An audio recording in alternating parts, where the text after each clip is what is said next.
Si bien el IPC de octubre mostró un crecimiento del 0,5%, lo que implicaría que la inflación podría empezar a ceder, la situación económica de los chilenos sigue siendo crítica. Fundamental será implementar las propuestas que hagan crecer la economía para poder salir de esta difícil situación. Ya está en discusión la reforma de pensiones y pronto se discutirá la reforma tributaria, claves en el desarrollo de la economía. Estamos con el exministro de Hacienda, Felipe Larraín, para conversar de estos temas. Gracias por este contacto. ¿Cómo está? Buenos días. Hola, buenos días. Gonzalo, encantado de estar aquí con ustedes. Igualmente. A ver, en primer lugar, ¿cómo ve usted la marcha de la economía con ese último signo, ¿no?, del IPC que para muchos analistas fue una muy buena noticia porque significa que las medidas tomadas por el Banco Central han hecho efecto para controlar la inflación? Bueno, yo creo que hay dos cosas. Uno puede ver la parte media vacía del vaso, la parte media llena. En la parte media llena, o sea, la parte positiva, es que ya llevamos, este es el tercer mes consecutivo en que tenemos inflación a la baja. Eso es una buena noticia para los chilenos, porque la inflación llegó a un pic en 12 meses, hablando de 14%, 14,1% en agosto, luego bajó en septiembre a 13,7% y ahora estamos en 12,8%. Entonces, esto es algo positivo que tengamos inflación a la baja, pero la mala noticia es que estamos todavía con una inflación de 2 dígitos y que los salarios reales están cayendo del orden de 2,5%, 2,3%, 2,5% en los últimos meses. Llevamos ya, Gonzalo, un año de caída de salario real. Esto significa, ¿qué significa en la práctica? Que a las personas que viven de un sueldo les está cayendo su poder adquisitivo. Esto es una noticia complicada, pero claro, en la parte media llena del vaso es que efectivamente, como dices tú, las medidas tomadas por el Banco Central se están dando efecto, sí, porque los precios se están desacelerando, pero también porque, y esto tiene que ver, se conjuga con lo que ha hecho el Banco Central, pero no es solo lo que ha hecho el Banco Central, tenemos una desaceleración muy fuerte de la economía chilena.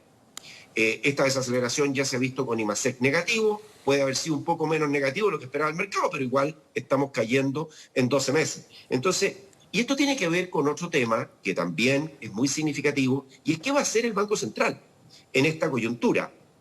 Y probablemente ya la tasa de política monetaria, que es la tasa que maneja el Banco Central, ¿no es cierto?, ha llegado a su punto máximo en 11,5%, que es la que está hoy día, y aquí lo que nos vamos a empezar a discutir es cuándo el Banco Central, más que cuándo comienza a bajar las tasas, cosa que probablemente no ocurrirá este año, sino que ocurrirá, si uno piensa probabilísticamente, en el primer trimestre del próximo año.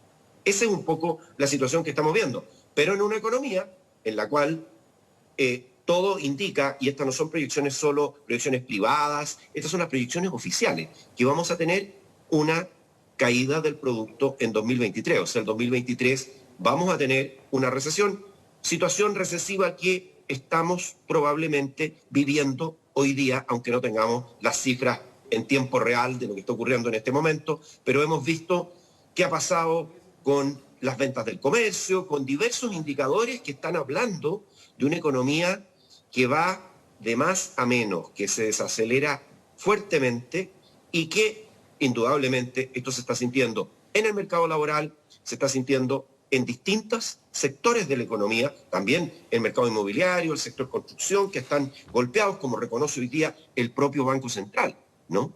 Entonces, todo esto configura un panorama con más inflación, o sea, con una inflación alta y un crecimiento muy bajo o cayendo. Esto es un escenario, Gonzalo, que nosotros llamamos en economía estanflación. Estancamiento con inflación, estancamiento o caída. Sí, ahora, en términos de expectativas económicas, los expertos consultados por el Banco Central estiman para el próximo año en materia de inflación cierre con un alza anual de 5,1% frente al 5,4% previsto con anterioridad.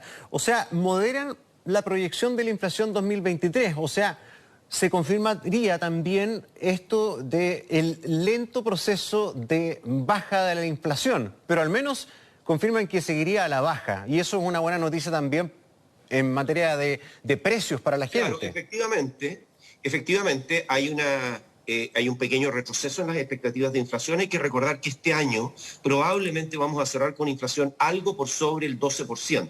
Sí. Esto significa que, claro, estamos muy por sobre la meta del central. Hay que recordar que la meta del central es 3% con un rango de tolerancia de entre 2 y 4, de más o menos 1%. Ahora estamos hablando de que este año vamos a estar 3 veces por sobre el rango máximo del Banco Central. Y que el próximo año, efectivamente, todos estamos proyectando una caída importante de la inflación. El mercado estima que la inflación estará cerca del 5%, cayendo de niveles más cercanos al 5,5%, que es lo que tenía antes.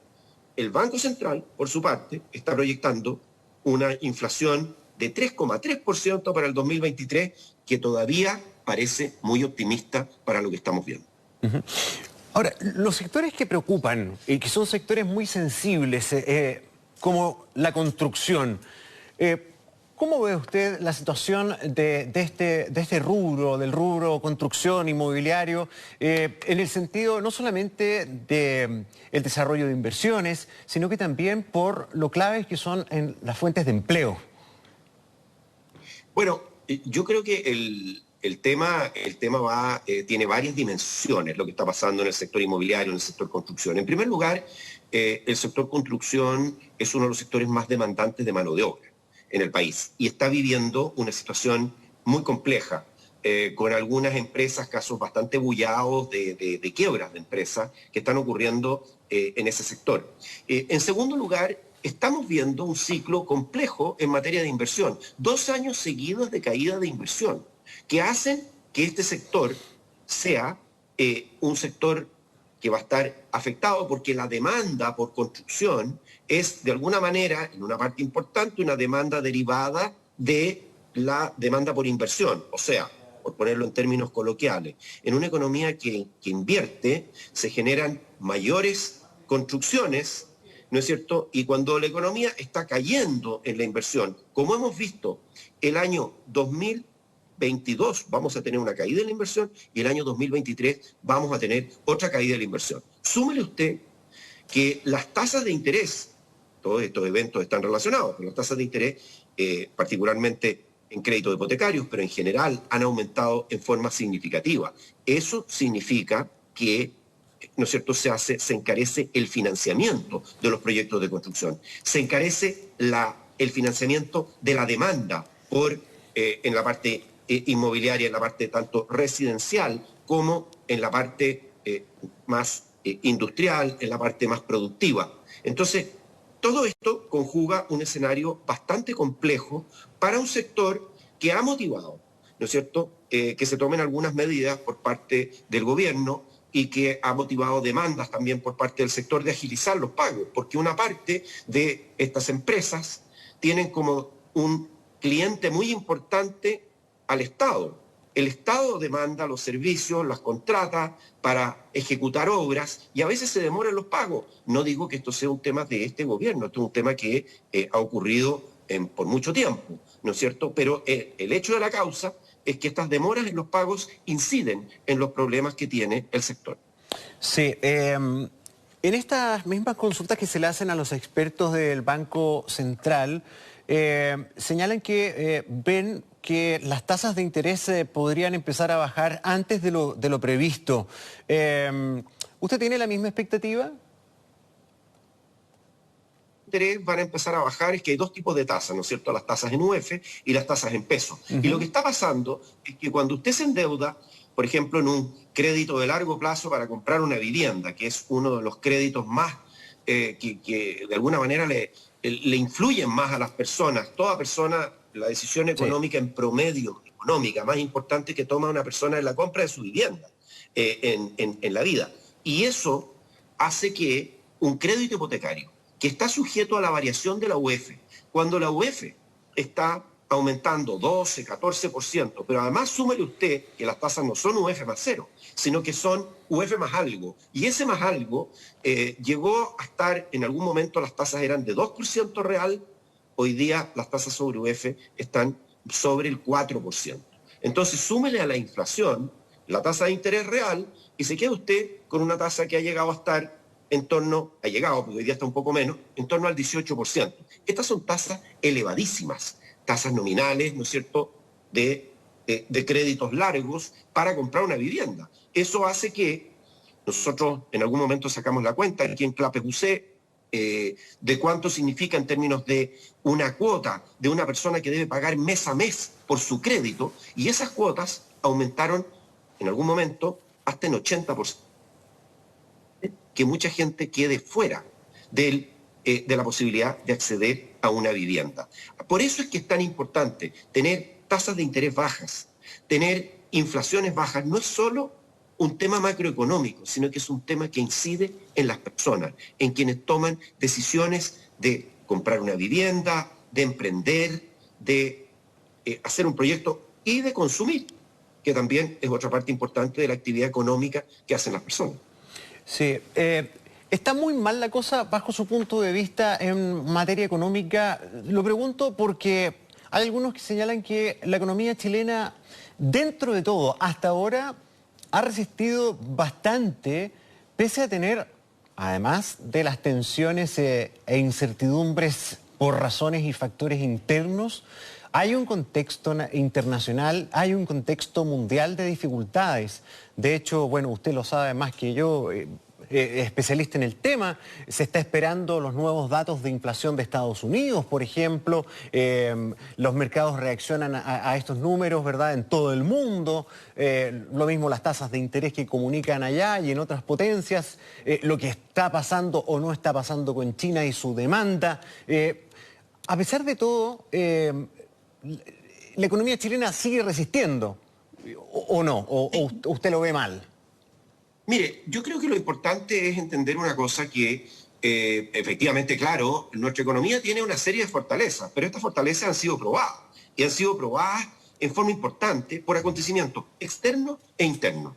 Pero yo voy a una cosa, Gonzalo, que creo que es importante para mantener una cierta, digamos, una comparación de cómo lo está haciendo Chile a nivel internacional. Fíjese usted que estas son proyecciones del Fondo Monetario, del último Outlook del Fondo Monetario, que es una estimación que hace para distintos países y en particular para Latinoamérica. Y en estas estimaciones, Chile aparece como la economía que va a tener el peor desempeño económico en el 2023. Entonces, Chile no es el único país, por definición, por razones obvias, que está sintiendo los embates de la situación externa, pero lo está viviendo en forma particularmente intensa, porque el 2023 tendríamos una caída que se estima entre el 1 y el 2%. Para nuestra economía estoy hablando de cifras oficiales, ni siquiera estoy hablando de estimaciones. Hay estimaciones privadas que son más negativas, más pesimistas que estas. Pero quedémonos con esos números. Con esos números y con los que están proveyendo organismos internacionales, Chile tendría el peor desempeño económico de América Latina. Eso, a mi juicio, es una señal de alerta, porque este país, nuestro querido Chile, ha sido por mucho tiempo uno de los países que ha tenido el mejor desempeño y en muchos casos tuvo el mejor desempeño de América Latina, y hoy estamos en la parte más baja, ¿no es cierto?, de esta tabla. Yo creo que eso es una campanada de alerta para decir que algo está pasando internamente, en que estamos teniendo estas cifras, estas proyecciones que son, en términos comparativos, tan negativas, tan paupérrimas para una economía como la nuestra, que estaba acostumbrada a tener los mejores desempeños de la región. Hay dos reformas importantes que el gobierno está impulsando, ¿verdad? Y con mucha vehemencia como parte de sus objetivos estratégicos. La reforma previsional, que considera va de la mano necesariamente con la reforma tributaria. Estos dos elementos, ¿cómo van a incidir, cree usted, en el corto y mediano plazo en el desempeño económico del cual ya hemos hablado? Sin duda que sí, Gonzalo. Yo creo que uno de los temas, por ponerlo así en términos bien gruesos, los temas que están incidiendo en la parte interna, porque sabemos que tenemos una serie de elementos externos, inflación, que es un fenómeno mundial, aunque Chile hoy día tiene la tercera inflación más alta de América Latina después de Argentina y Venezuela. No en ese orden, Venezuela antes, Argentina después. Y luego Chile. Tenemos fenómenos como la guerra a Ucrania, aumento en precios de algunos commodities que son importantes para nosotros, como el caso del precio del petróleo, en fin, una serie de elementos externos. Pero tenemos algunos elementos internos. De acuerdo a nuestro índice de inestabilidad económica, índice de incertidumbre económica que calculamos aquí en CLAPES UC, resulta que nosotros hemos tenido el índice más alto de incertidumbre en 15 años, lo hemos tenido justamente en pleno proceso constituyente, presentación de reformas. Esto ha generado una alta incertidumbre doméstica. Hemos despejado parcialmente, porque no se ha despejado totalmente, una de las incertidumbres que fue el proceso de la Convención Constituyente anterior, de la Convención Constituyente que terminó su trabajo y le propuso una constitución que fue rechazada en forma amplia por todo el país. Despejamos ese punto, pero no hemos despejado estos otros dos puntos. Y sobre lo que usted planteaba respecto de la ligazón de estos dos proyectos, de reforma tributaria y de pensiones, yo quiero hacer un alcance. Resulta que la PGU, la Pensión Garantizada Universal, este aumento de la PGU que se propone como parte de la reforma de pensiones, que aumentaría de niveles en torno hoy a los 194.000 a 250.000 pesos, con una extensión de los beneficiarios, que es algo que yo quiero concordar y que yo quiero valorar en la reforma que ha planteado el gobierno. Es algo que se financia si es que hiciéramos una pequeña reingeniería de los gastos del sector público. Fíjese que, y esto lo planteábamos hace poco en una columna en un periódico de la capital, hay alrededor de 1,2 puntos del PIB, para ser bien preciso. ¿Qué significa esto? En torno a 3.600 millones de dólares que vienen fundamentalmente de programas que están identificados, que están mal evaluados. Por lo tanto, son dineros, recursos del Estado que no se están gastando bien. Si gastáramos mejor, si mejoráramos el uso de los recursos públicos, se quedaría también ahí un espacio para poder expandir en forma permanente otros proyectos sociales tan importantes como el aumento de la PGU. Entonces, y el aumento de la PGU es del orden de un punto del PIB, lo que se estima en régimen. Por lo tanto, aquí hay más que suficiente sin necesidad de... Ahora, en la reforma tributaria también hay recursos. Solo en el royalty hay del orden de 0,5 puntos y esto no está dentro de la reforma tributaria, está en un concepto general de reforma, pero no en el proyecto de ley explícito que presentó el gobierno, porque este era un proyecto que se llevaba tramitando en el Senado. Por lo tanto, hay muchas fuentes de recursos. Creo que es importante hacer ese punto. Sí, es importante el punto, y ahora se lo pregunto como ex ministro de Hacienda. ¿Cuánto mejoró la eficiencia del gasto público cuando usted estuvo a cargo? Porque hace rato que se lo escucho a muchos especialistas y lo encuentro de toda lógica y bien necesario. O sea, acá siempre estamos pensando en cómo obtener más recursos para gastar, pero poco se habla de cómo gastar más eficientemente los recursos públicos. Nuestro país carece de un accountability eficiente, transparente, un sistema de medición anual de cómo funcionan la inmensa cantidad de programas que hay dispuestos, y muchos de ellos no pasan con buena nota. ¿Cómo lo ve usted desde la experiencia? Así es, Gonzalo. Mire, yo creo que ese es un punto muy importante y en general lo que los gobiernos plantean, y este gobierno lo ha hecho en forma especial, es que para gastar más hay que tener más impuestos. Entonces el primer resorte es aumentar los tributos, aumentar la carga que se le hace a los chilenos para poder gastar más. Pero una fuente de gasto permanente es esta reasignación. Yo recuerdo que en ambas veces que me tocó estar en el ministerio, hicimos un esfuerzo inicial para mejorar el uso de los recursos públicos, hicimos un programa de austeridad, de reasignación de gastos, que estuvo del orden de, mire, 1.500 a 2.000 millones de dólares. Eso lo hicimos en 2010 y lo hicimos en 2018. Ahora, todos los gobiernos han intentado, bien lo hemos hecho.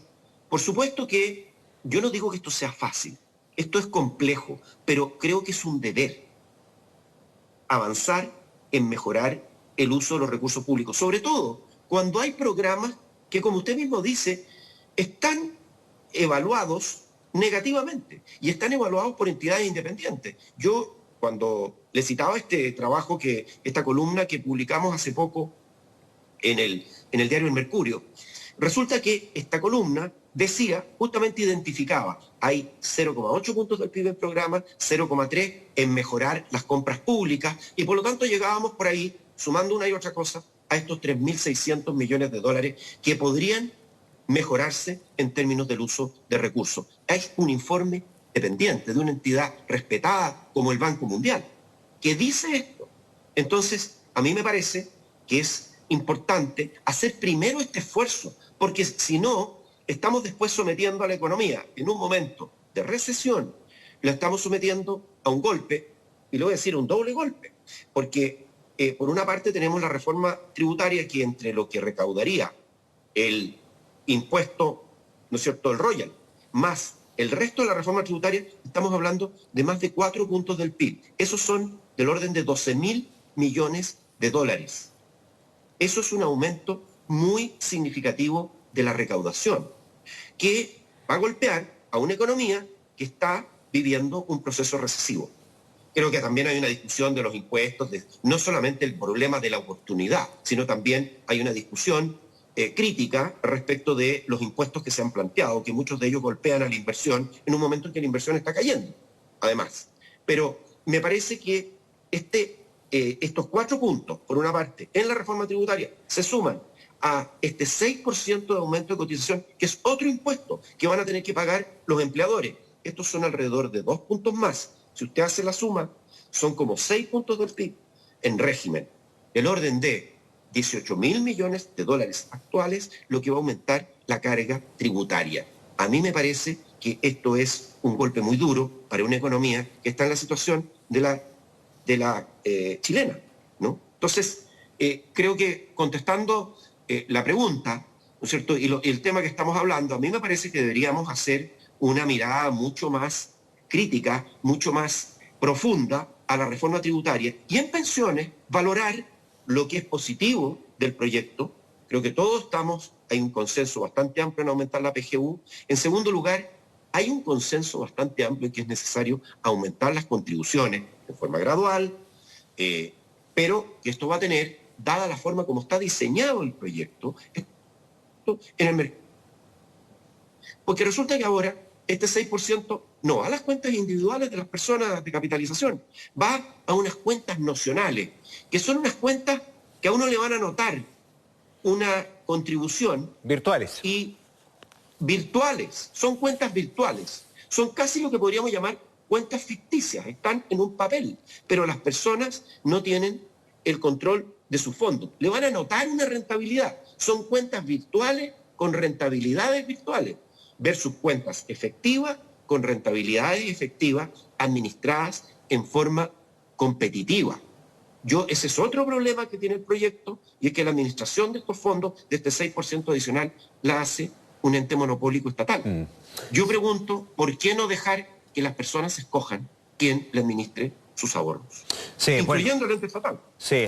Bueno, una discusión sobre todo previsional que está comenzando, que vamos a ir monitoreando y que esperamos pronto en el futuro podamos también volver a conversar respecto al trámite de ese importante proyecto. Felipe Larraín, muchísimas gracias por estar con nosotros en Alerta de Mega Noticias.